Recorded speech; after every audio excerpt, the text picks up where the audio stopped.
margi en tho malit ahinya. Ka wadhi nyime ni jokanyo marango weche mag aluora ogolo siem ne jodak e kaunti ma Nandi kik kethi kuonde ma pi wuokie. Giwacho ni jodago osebedo ka chiwo arita maber ne kuonde ma pi wuokie kendo gitiyo kodgi e yo ma ok ni kare.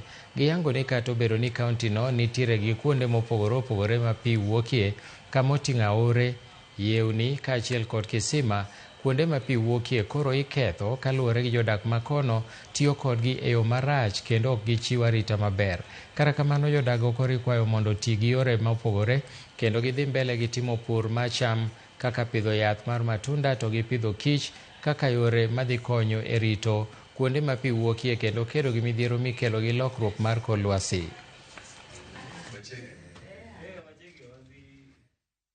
We emphasize to our communities that the water comes from the catchment. It doesn't come from the tap. So we are taking the sensitization programs to the communities because the project has 3 components. The first component is on awareness creation, and we do advocacy programs across the catchment where we sensitize our communities on the importance of catchment protection.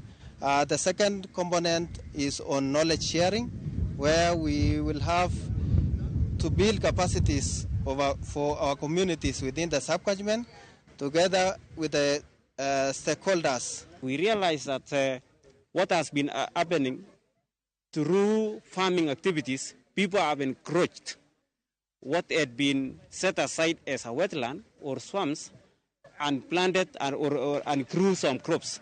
So because of this, we want to do it this financial year. We want to restore at least 10.